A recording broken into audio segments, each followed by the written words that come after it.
I'm going to give this a B-. I don't like the pick that much.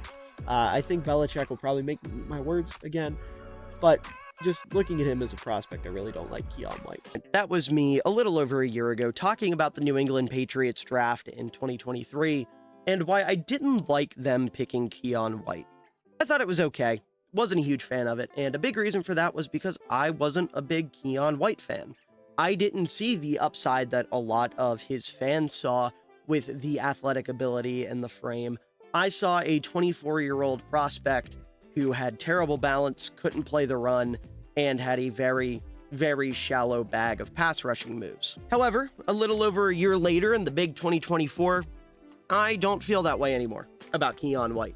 Through 2 games, he is second in the league in sacks and has been an absolute menace for a Patriots defense that has been a lot better than most people thought it was going to be.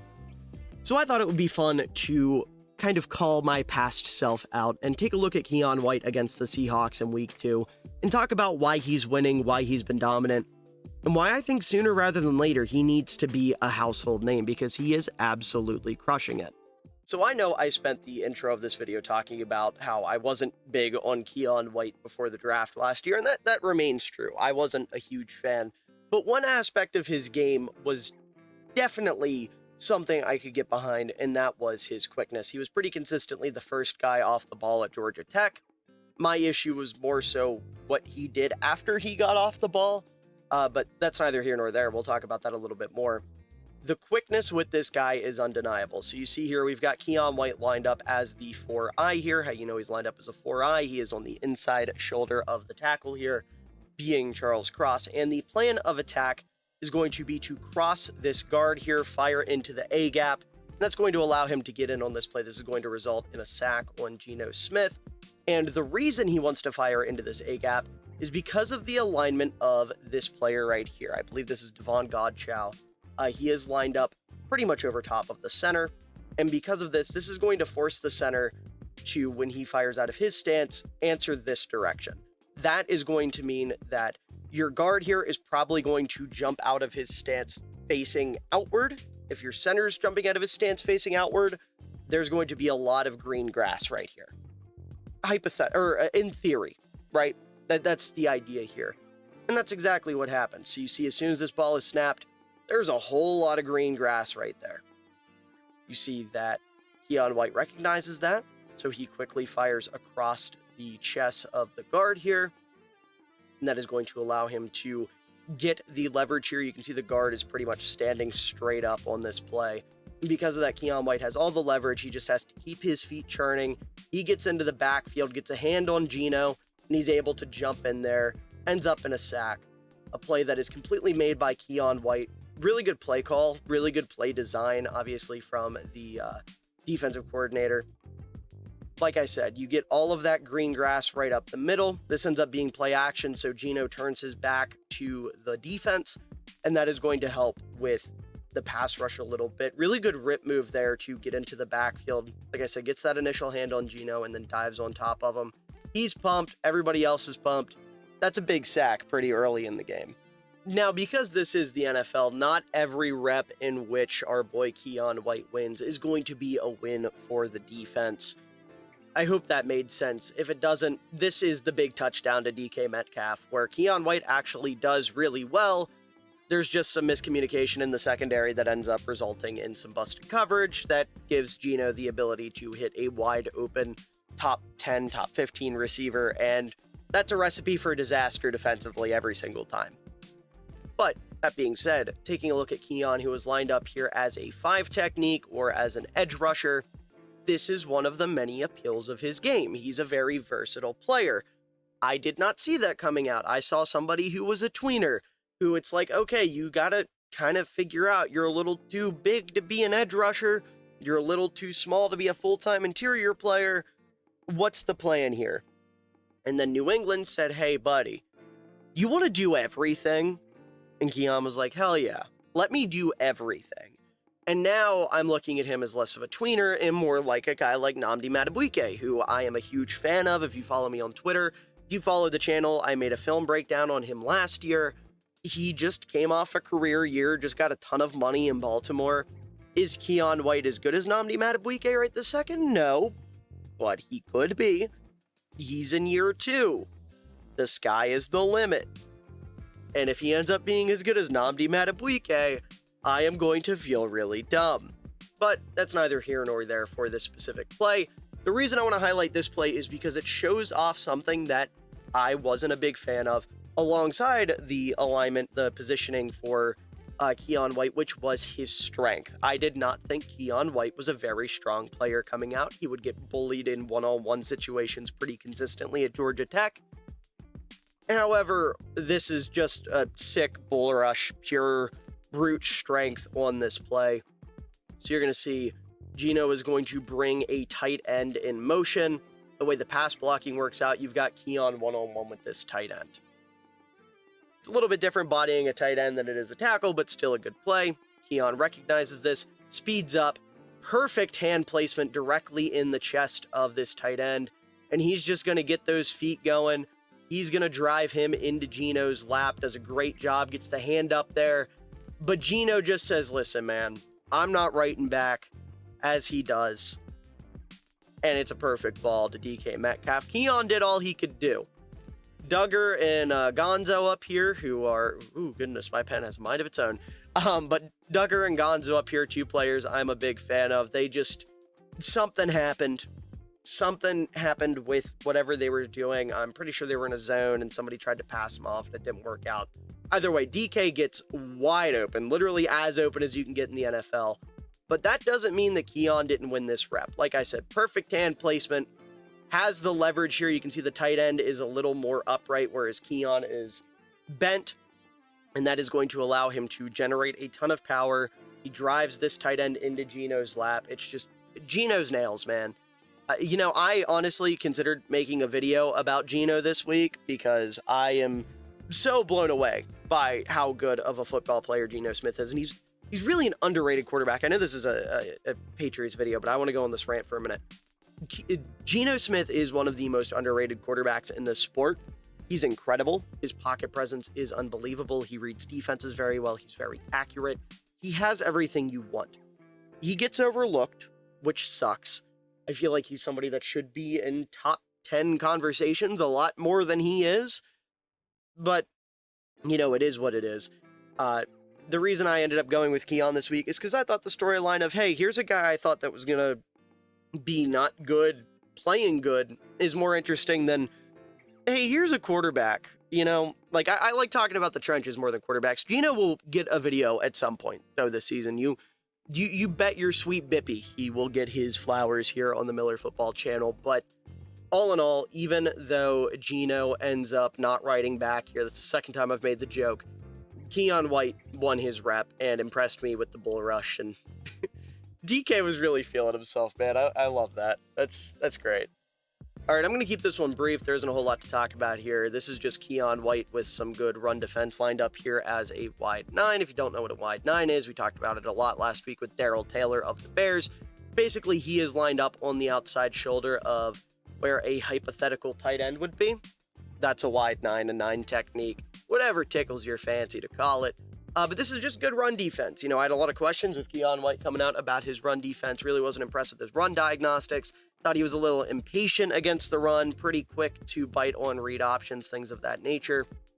And lo and behold, this play right here, I don't know if this is actually a read option, but you do see Geno looks at Keion White. Keion White is looking at this play as, okay, quarterback's looking at me. He's reading me. Is this going to be a read option? Is this play action? Ends up handing it to Zach Charbonnet. Keion sees that, and he's like, all right, I'll go hunt him down. And he makes his way all the way across the formation and ends up being the one to bring down his 2023 draft class partner, brother, whatever you want to call him.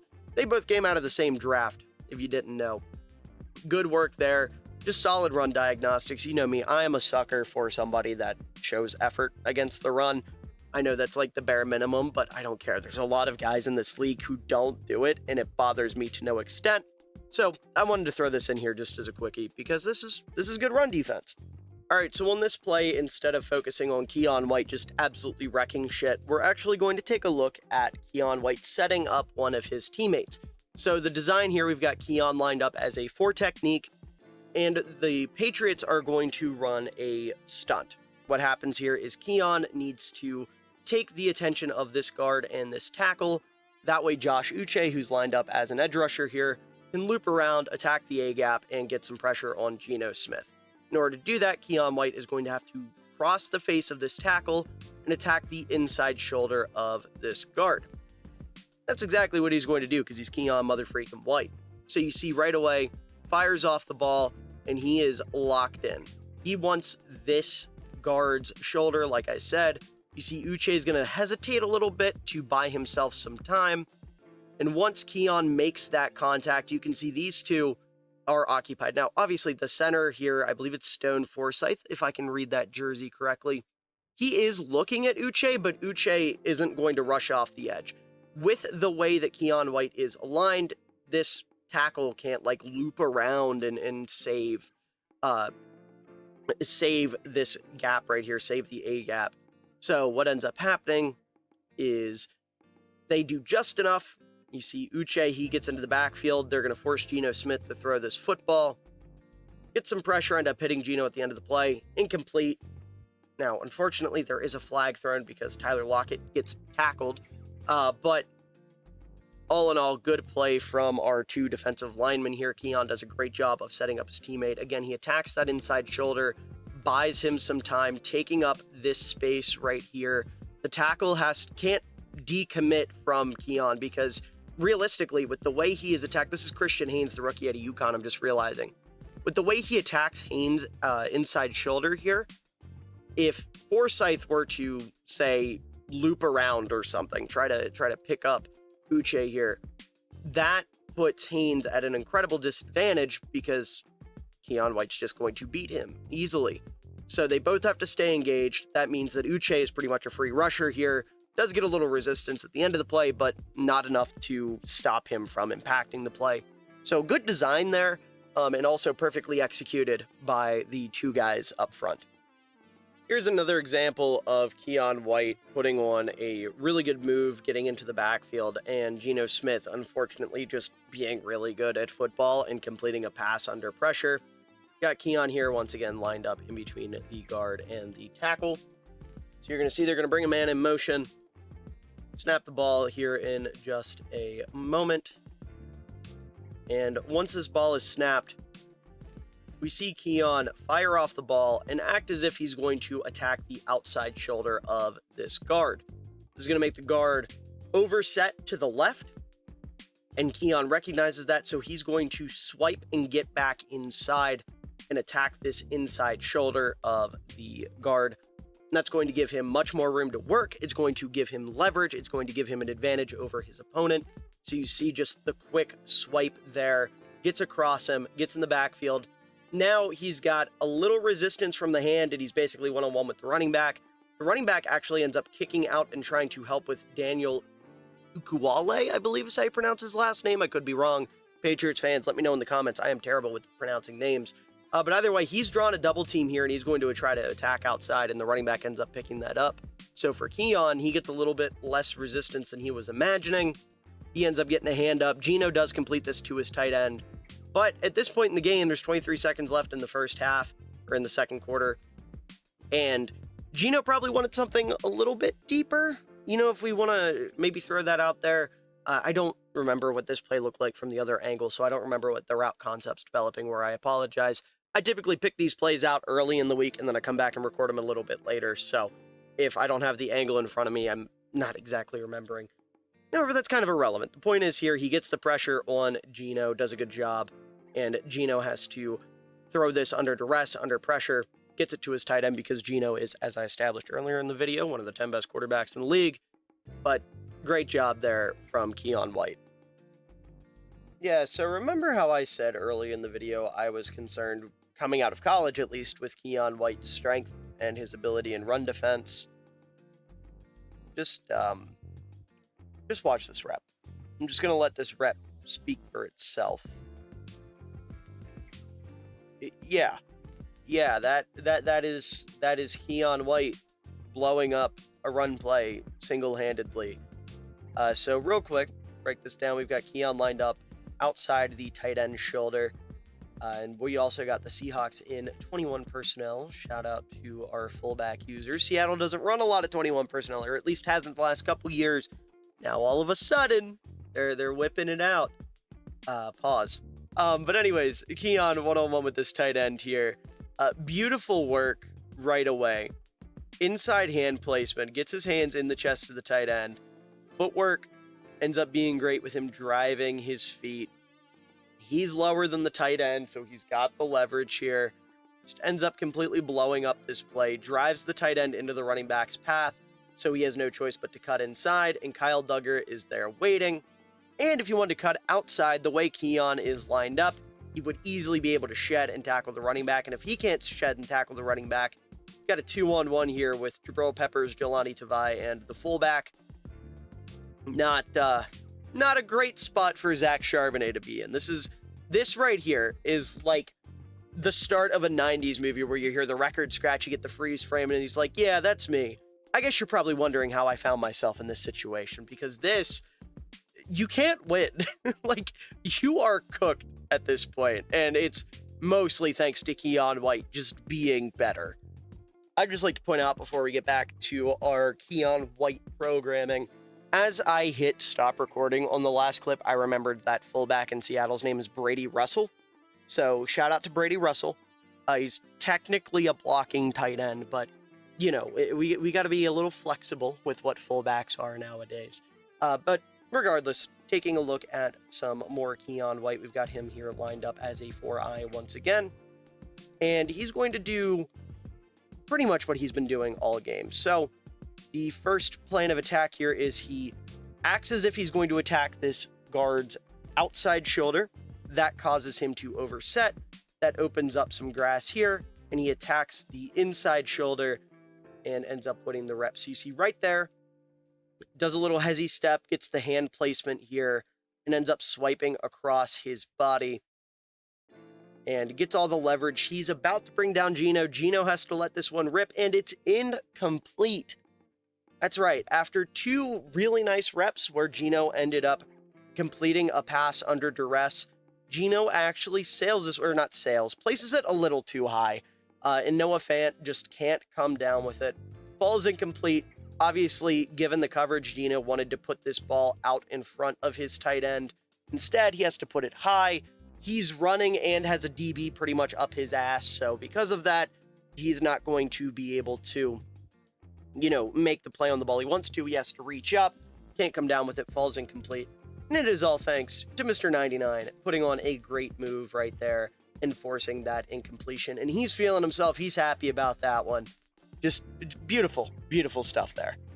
This is another one of those plays where we just get Geno Smith is really good under pressure, but Keion does get a nice win here off the edge this time, going up against Charles Cross, another member of the 2023 draft class.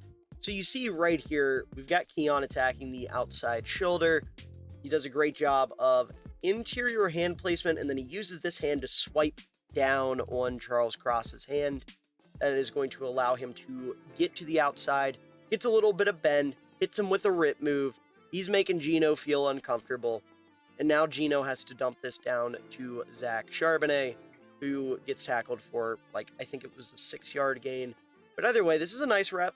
Not a super dominant win, not, holy shit, this is game breaking. This is just this is what you want to see on a consistent basis from a third round pick. It's a nice play.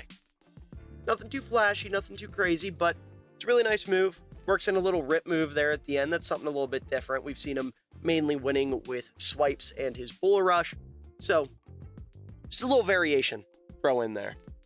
All right, we've got one where Keion's going to get to the quarterback. We've got him lined up as a 2-eye here, lined up on the inside shoulder of the guard. And this is just a beautiful rep here. 57 doesn't stand a chance. So immediately, Keion fires out of his stance and, as per usual, attacks the outside shoulder, cuts across, beats him on the inside shoulder. And this one's just rude. Like the other ones, it's been okay, respectable. You got your guy. You got your guy. This one's just mean. What I mean by that is 57 doesn't stand a chance in hell. So he's got his hand up on Keion's face, and I think this other hand is down on his side. And Keion says, fuck your hands. I am going to eat your quarterback. And he swipes those hands away. And listen, if you're a center or any lineman and you ever look like, hold on, let me get a better circle. If you ever look like this, just totally helpless, you messed up. You're cooked, buddy. So like I said, Keion just absolutely torches him. He tries to redeem himself by saying, fuck it, I'm taking you down with me, and tries to tackle him. And Keion is just better. He perseveres, does get tackled, and ends up using that to dive at Gino, wraps him up by the ankle, and brings him down. All I'm saying is, in my handful of years watching tape, mind you, I'm not going to act like I've been doing this for 20 years. I've been doing it for like 3 or 4 years. I'm still a relative amateur. But when it comes to watching tape, if you ever see a guy get beat so bad that he tries to tackle the lineman that just beat him, you know the guy up against him is a monster. This is one of the most disrespectful reps I have seen so far this season, and I absolutely love it. I gotta let it play one more time. Just absolute lack of care for 57 there. And then he's feeling himself. I mean, I like his little celebrations because he doesn't get all fancy. He's just a big dude, and he gets mad and he stomps and he runs and he gets all giddy. I love Keion White, man. I'm a huge fan. Through 2 weeks, I am becoming a true Keion White fan. And for our final play of the video, we've got Keion in overtime lined up as an edge rusher. Going to be going up against Stone Forsyth here. We're going to see him do something we haven't seen him do all day, and that's just win on the edge with speed. So you see immediately he does a great job of getting leverage. He's quicker than his opponent, so he's able to get to the outside, ends up bending underneath here. Forsyth isn't able to stop him from bending, ends up having to grab him by the shoulders essentially, and Gino, under pressure, lets this one rip as Keion gets a hand on his shoulder, impacts the throw just a little bit, and this ball ends up falling short and far too inside. Well, maybe not quite short. Shorter than probably where he wanted to put it. Wanted to put it out in front of JSM, was more in line with him. This is a great play here. Also, shout out Josh Uche, who wins on this side as well, because you get to meet at the quarterback moment. Seattle does something weird here with him, and I don't quite understand it. So you'll see once Gino does his checks here. I'll try to fast forward a little bit so we can get through it. You can get out of here. They end up bringing the tight end in motion once again. This is something they tried earlier in the game with Keion. Didn't work. Uche beats the tight end. Doesn't have a chance in hell. He ends up getting more of a free release than Keion, and they both end up meeting at the quarterback. But awesome stuff here. Once again, I like this duo on the defensive line. Obviously, New England is without Christian Barmore, which is a huge blow.